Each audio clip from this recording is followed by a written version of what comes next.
നമ്മുടെ ആളുകള് ഇതില് പല തരത്തിലുള്ളതും കലർത്തുന്നുണ്ട്. കുറെ ജിന്നിനെ പേടിക്കുന്ന ആൾക്കാർ കണ്ട് ജിന്നെ പേടിക്കും. എന്റെ കോളേജ് ഗൈഡൻസിലെ കോളേജിൽ ഒരു കുട്ടി ഈ ടീമിന്റെ കൂടെ ജിന്ന് എന്നൊക്കെ പോയിട്ടുള്ള ടീമുണ്ട്, അവരുടെ കൂടെ പഠിച്ചൊരു കുട്ടി വന്നു ചേർന്നു. അവയെ ചോദിച്ചു എന്താ മോളെ അവിടുത്തെ വർത്താനം? ഇപ്പൊ കുട്ടിയാ രാത്രി ആയാൽ പേടിയാവുന്ന, മഗ്‌രിബ് ഉണ്ടായാൽ പിന്നെ ഞങ്ങൾക്ക് പേടിയാ. എന്താ ജിന്ന് ഇവിടെ ഒക്കെ ഉണ്ടാവും, അത് ഞങ്ങൾ ഏതെങ്കിലും തരത്തിലൊക്കെ ഉപദ്രവിക്കും എന്ന് ഞങ്ങൾക്ക് മനസ്സിൽ നിന്ന് അങ്ങോട്ട് മാറുന്നില്ല. നിങ്ങൾ ആലോചിച്ച് നോക്കൂ, നല്ല തൗഹീദുള്ള നല്ല നിർഭയത്വം ഉണ്ടായിരുന്ന ഒരു സമൂഹം ഇങ്ങനെ പേടിച്ച് നടക്കുന്ന ഒരവസ്ഥ. ഞാൻ ഒരു ഉദാഹരണം കൂടി പറഞ്ഞുകൂടി ഞാൻ അവസാനിപ്പിക്കുന്ന സമയമല്ല പറയുന്നത്. ഇപ്പൊ നിങ്ങൾ നോക്ക്, നമ്മുടെ നാട്ടിലൊക്കെ ഉണ്ട് ഈ പ്രേതാലയം എന്ന് നമ്മളിങ്ങനെ പണ്ട് പറയുന്ന ആൾ ഒഴിഞ്ഞു കിടക്കുന്ന വർഷങ്ങളായിട്ട് ആൾപ്പാർപ്പില്ലാത്ത വീടുകൾ. ആ വീട്ടില് ഒറ്റക്ക് പോകാൻ പേടിയാണ് പലർക്കും. ഒറ്റക്ക് പോണേന് എന്താ പ്രശ്നം? ആൾപ്പാർപ്പില്ല, വർഷങ്ങളായിട്ട് ഇങ്ങനെ ഒഴിഞ്ഞു കിടക്കുന്ന വലിയ വലിയ പഴയ വീടാണ്. അവിടെ ചെന്ന് നോക്കിയാൽ എന്താ കാണുക? മരങ്ങൾ മുളച്ചിട്ടുണ്ടാവും, പട്ടി പെറ്റിടക്കുന്നുണ്ടാവും, പാമ്പോ ചേരയൊക്കെ പെറ്റിടക്കുന്നുണ്ടാവും, മൃഗങ്ങൾ ചെറിയ നായ പൂച്ചൊക്കെ അവിടെയും ഇവിടെയൊക്കെ ഉണ്ടാവും, പിന്നെ വവ്വാലിങ്ങനെ പറക്കുന്നുണ്ടാവും, വാറാലുണ്ടാവും, എല്ലാ ജാതി അടിഞ്ഞുകൂടിയത് ആ ഭാഗത്തൊക്കെ ഉണ്ടാവും. ഓക്കെ, അതൊക്കെ നമുക്ക് കാണാവുന്ന സംഗതികളാണ്. ഒരു വടിയോ തോർച്ചോ കയ്യിലൊക്കെ ഉണ്ടെങ്കിൽ അടിച്ചോട്ടി പറഞ്ഞ് നമുക്കാണ് കയറാം. പക്ഷെ അതിലൊന്നും പ്രശ്നമല്ല. പക്ഷെ അങ്ങോട്ട് കയറി ചെല്ലുമ്പോൾ അതിനെയൊക്കെ പേടിക്കാം. നമുക്ക് ന്യായമായ കാരണം പട്ടി കടിക്കാം, നായ കടിക്കാം, വവ്വാലുണ്ടാകും, മറ്റൊക്കെ ഉണ്ടാവും. അതൊക്കെ നമ്മൾക്ക് ഭൗതികമായിട്ട് കാണാവുന്ന നീക്കാവുന്ന ഉപദ്രവം അടിച്ചും തുടച്ചൊക്കെ നീക്കാവുന്ന സംഗതി. ടോർച്ചും വടിയും ആളൊക്കെ ഒപ്പണ്ടായ പേടി മാറും. പക്ഷെ അതൊക്കെ മാറിയാലും അത്തരം വീടുകളുടെ അകത്തേക്ക് കയറി ചെല്ലാൻ കഴിയാത്ത ആളുകളുണ്ട്. എന്താ വിശ്വാസം എന്ന് നിങ്ങൾ? അവിടെ പ്രേതം ജിന്ന് ബാധയുണ്ട്. ആ വീട്ടിനകത്ത് കയറുമ്പോൾ ജിന്ന് ബാധയുണ്ടാകും. അതുകൊണ്ട് എന്ത് ഉപദ്രവവും സംഭവിക്കാം, ജിന്ന് കൂടാം, പ്രേതം ബാധിക്കാം എന്ന് ഭയക്കുന്ന ആളുകൾ ഉണ്ടെങ്കിൽ ശിർക്കാണ് ആ വിശ്വാസം. ശിർക്കാണ് ആ വിശ്വാസം. അങ്ങനെ ഭയമില്ല നമ്മൾക്ക്. നമ്മുടെ ദേഹത്തേക്ക് ഒരു ജിന്നും ഒരു ചെകുത്താനും കയറി വന്ന് നമ്മളെ ഭയപ്പെടുത്തില്ല, നമ്മളെ ഉപദ്രവിക്കില്ല. ഒരു പ്രേതവും നമ്മളെ ദേഹത്ത് കൂടില്ല. റസൂല് പറഞ്ഞു നോക്ക്, പാമ്പിനെ പറ്റി ഞാൻ അവസാനിപ്പിക്കട്ടെ. പാമ്പിനെ പറ്റി റസൂല് പറഞ്ഞു, മൻ ഖാഫത്തറഹുന്ന ഫലൈസ മിന്നി. സർപ്പദോഷം ഭയപ്പെടുന്ന ആളുകൾ, അതിന്റെ പക ഭയപ്പെടുന്ന ആളുകൾ എന്റെ കൂട്ടത്തിൽപ്പെട്ടവനല്ലാന്ന്. പാമ്പിനെ പറ്റി എല്ലാ ഫഖ്തുലൂഹുന്ന, അവയെല്ലാத்தைയും നിങ്ങൾ കൊന്നോളൂ, പക്ഷെ പാമ്പിനെ കൊന്നാൽ അതിന്റെ പകയുണ്ടാകും, സർപ്പദോഷം ബാധിക്കും എന്ന് വിശ്വസിക്കുന്ന ആളുകൾ ഉണ്ടെങ്കിൽ അവൻ എന്റെ കൂട്ടത്തിൽപ്പെട്ടവനെന്ന് അള്ളാഹുവിന്റെ റസൂൽ പറയുന്നു. അബൂദാവൂദ് റിപ്പോർട്ട് ചെയ്തു.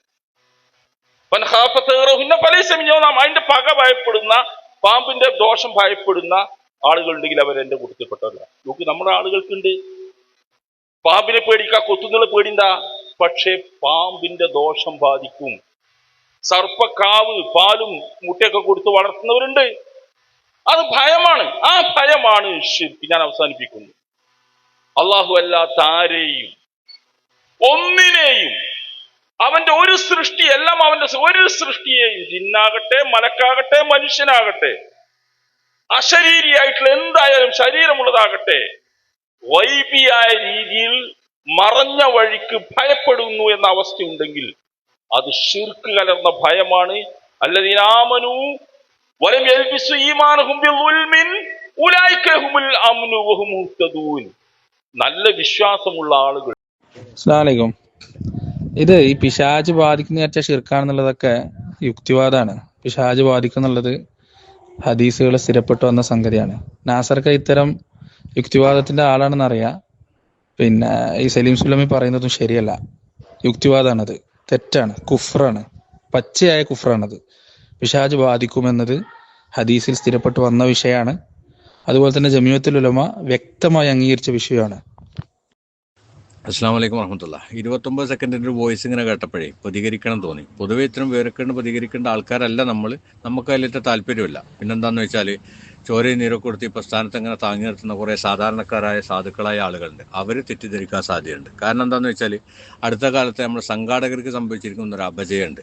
താടീൻ്റെ നീളം, തലപ്പാവും, ഈണം, പലതരം അഭിനയങ്ങളും, സമ്പത്തും, രാഷ്ട്രീയ മേൽക്കോയ്മയും, PhD ഇതൊക്കെ നോക്കിയിട്ടാണ് ആൾക്കാർ പ്രസംഗിക്കാൻ വിളിക്കുന്നത്. അവരിങ്ങനെ സ്റ്റേജിൽ വന്നിങ്ങനെ ആടുമ്പോഴേ ഇവർ തന്നെയാണ് മഹാപണ്ഡിതന്മാർ എന്ന് സാധാരണക്കാർ തെറ്റിദ്ധരിക്കാൻ സാധ്യതയുണ്ട്. അത് അവർക്ക് തന്നെ തോന്നിയിട്ടുണ്ട്, ഞങ്ങൾ തന്നെയാണ് മഹാപണ്ഡിതന്മാർ, ഞങ്ങളപ്പം ഇത് നയിക്കാനുള്ളത്, ഞങ്ങളില്ലെങ്കിൽ എന്താകും എന്നൊക്കെ അവർക്ക് തന്നെ തോന്നി. അതുകൊണ്ടാണല്ലോ ഇത്തരത്തിലുള്ള അക്രമങ്ങളും തോന്നിവാസങ്ങളും അങ്ങനെ പറയാൻ അവരെ പേടിപ്പിച്ചത്. ഒരു കാര്യങ്ങൾ മനസ്സിലാക്കണം കേട്ടോ, ആളുകൾ പ്രതികരിക്കാത്തതേ നിങ്ങൾ പേടിച്ചിട്ടോ അല്ലെങ്കിൽ പ്രതികരിക്കാൻ അറിയാത്തതുകൊണ്ടല്ല. ഇത് എങ്ങനെങ്കിലും ഒത്തൊപ്പിച്ച് പോവുകയാണെങ്കിൽ പോയിക്കോട്ടെ എന്ന് വിചാരിച്ചിട്ടാണ്. നിങ്ങളിങ്ങനെ ഈ 2 മാസം കൂടുമ്പോൾ ഓരോരുത്തരിങ്ങനെ ഇറക്കുന്നുണ്ടല്ലോ, ഇറക്കുമതി. ഒരാൾ വരും, എന്തെങ്കിലും പറഞ്ഞു പോകും, പിന്നെ അത് ചർച്ച ചെയ്യും, പിന്നെ 2 മാസം കഴിയുമ്പോൾ വേറെ ആൾ വരും, എന്തെങ്കിലും പറഞ്ഞു പോകും, പിന്നെ വന്നോ പിന്നെ വരൂല, പിന്നെ മുണ്ടൂല. അമ്മാതിരി പരിപാടി ഉണ്ടല്ലോ. ഇതൊക്കെ ജനങ്ങൾക്ക് മനസ്സിലാകുന്നില്ല എന്ന് നിങ്ങൾ വിചാരിക്കരുത്. എന്നിട്ട് ആരെങ്കിലും എന്തെങ്കിലും അതിനെ പ്രതികരിച്ചാൽ KJ ഉണ്ട്, മിണ്ടരുത് എന്ന് പറഞ്ഞ്, മിണ്ടാൻ പാടില്ല എന്നൊക്കെ പറഞ്ഞുള്ള ഭീഷണി ഉണ്ടല്ലോ. ഇതൊന്നും ആളുകൾ ഒരു പരിധിവരെ അംഗീകരിക്കുന്നു, അഡ്ജസ്റ്റ് ചെയ്യുന്ന എന്തുകൊണ്ടാ അറിയോ? ഇതന്നെ ഒരു മൊത്തത്തിലൊരു അഡ്ജസ്റ്റ്മെന്റ് ആയതുകൊണ്ടാണ്. കാരണം ഈ വെള്ളം ഇങ്ങനെ കെട്ടിയിരുത്താൻ വേണ്ടിയിട്ട് ബണ്ട് കെട്ടും, ചിറ കെട്ടും, അതിന് വേണ്ടിയിട്ട് ഈ മുട്ടിയും കല്ലൊക്കെ അങ്ങനെ വെക്കും. അത് വെക്കുന്നത് എന്താ വെച്ചാൽ അത് ബണ്ട് പൊളിഞ്ഞു പോകാതെക്കാനാണ്. അത്രയേ ഉള്ളൂ. നിങ്ങൾ പറയുന്ന ജനറൽ സെക്രട്ടറിയും വൈസ് പ്രസിഡന്റും ജോയിന്റ് സെക്രട്ടറിയും മെമ്പറാകുക എന്നൊക്കെ പറഞ്ഞാൽ ഞങ്ങളെ സംബന്ധിച്ചിടത്തോളം ഇത് പൊളിയരുതെന്ന് വിചാരിച്ചിട്ടാണ്. സംഘടനാപരമായി മാക്സിമം അഡ്ജസ്റ്റ് ചെയ്യുന്നത് ഇത് എങ്ങനെങ്കിലും ഒത്തൊപ്പിച്ച് ഇങ്ങനെ മുന്നോട്ട് പോയിക്കോട്ടെ എന്ന് വിചാരിച്ചിട്ടാണ്. ആദർശത്തിൽ നിങ്ങൾ കയറി തലവെച്ചാലേ, ഇടക്കാലത്ത് നിങ്ങൾ തലവെച്ചല്ലോ, വെച്ച സമയത്ത് ഞങ്ങൾ പറയുകയും ചെയ്തു, കേരളത്തിൻ്റെ അങ്ങോളമുള്ള എല്ലാ മെമ്പറിലും നമ്മളെ മുഴുവൻ ഖത്തീബുമാരും നേതാക്കന്മാരും പണ്ഡിതന്മാരും ജിന്ന് കയറൂല എന്നും ജിന്ന് ഇറക്കാൻ കഴിയില്ല, കയറൂല അറിയാലല്ലോ ഇറക്കേണ്ട കാര്യമുള്ളൂ എന്ന് ഖുർആന്റെയും സുന്നത്തിൻ്റെ അടിസ്ഥാനത്തിൽ ഞഞ്ഞാവിഞ്ഞ പറയല്ലേ ചെയ്ത്. അത് കൃത്യമായി വിശദീകരിച്ച ഖുത്തുബകൾ യൂട്യൂബിലും അല്ലാതെയും വാട്സപ്പിലും ഫേസ്ബുക്കിലും ഒക്കെ കിട്ടും. നിങ്ങളതൊന്ന് കേട്ടു നോക്കി. അതല്ലാതെ ആടിയും പടിയും കുത്തിരുന്നിട്ടേ മഹാപണ്ഡിതന്മാരെ കുറിച്ച് തോന്നിവാസം പറയാൻ പാടില്ല. ഇന്നലെ പെയ്ത മഴയിൽ കുളിത്തു വന്ന തവരകളല്ല ഈ മഹാപണ്ഡിതന്മാർ. ഈ മഹാപണ്ഡിതന്മാരെ ഈ പ്രസ്ഥാനത്തിന് വേണ്ടി, പ്രസ്ഥാനത്തിൻ്റെ ആദർശത്തെ കേരളത്തിൻ്റെ മണ്ണിൽ നിലനിർത്താൻ വേണ്ടിയിട്ട് അവർ ചെയ്ത ത്യാഗങ്ങളും പ്രയാസങ്ങളൊന്നും നിങ്ങൾക്ക് പറഞ്ഞാൽ മനസ്സിലാവില്ല. കാരണം നിങ്ങൾ ഇന്നലെ കയറി വന്ന് സ്റ്റേജ് മേലെ ആളായ ആൾക്കാരാ, മെഞ്ഞാന്ന് കയറി വന്ന് NDF എന്ന് വന്ന ആളായ ആൾക്കാരും ഉണ്ട്. നൂൽക്കൊന്നും ഇത് പറഞ്ഞാൽ മനസ്സിലാവില്ല. ഇത് പറഞ്ഞാൽ മനസ്സിലാക്കണമെങ്കിലേ കുറച്ചൊക്കെ ഈ വിഷയത്തിൽ ത്യാഗം സഹിച്ച ആൾക്കാരാകണം. അല്ലെങ്കിൽ നിങ്ങൾക്ക് ലേശം കോമൺ സെൻസും ലേശം പരിസരബോധം നിങ്ങൾക്ക് വേണ്ടേ. ഒരു മഹാപ്രസ്ഥാനത്തിൻ്റെ പണ്ഡിത സഭയുടെ ഒരു സെക്രട്ടറിയെ കുറിച്ചല്ല നിങ്ങൾ ഈ പറഞ്ഞത്. കാഫിറാണെന്നും യുക്തിവാദിയാണെന്നും പച്ച കാഫിറാന്നൊക്കെ പറയാൻ ലേശം ഉളുപ്പും മാനവും നിങ്ങൾക്ക് വേണ്ടേ. നിങ്ങൾ നിങ്ങളെ തറവാട്ടിൽ നിന്നാണല്ലോ ഇതൊക്കെ തീരുമാനിക്കുന്നത്. ഓൻ കാഫിറാണ്, ഇവൻ മുശ്രിക്കാണ്, മറ്റോ യുക്തിവാദിയാണ്, ഇവൻ നിരീശ്വരവാദിയാണ്. നിങ്ങളാണ്ട് പറഞ്ഞുണ്ടാക്കല്ലേ. ഈ സെക്രട്ടറി ആകേണ്ട ആൾ ജനറൽ സെക്രട്ടറിയും വൈസ് പ്രസിഡന്റ് ആകേണ്ട ആൾ പ്രസിഡന്റും മെമ്പറിനാകാൻ അർഹതല്ലാത്ത ആൾക്കാർ ഏറ്റവും മുന്നിലൊക്കെ എത്തിയത് എന്തുകൊണ്ടാണെന്നറിയോ?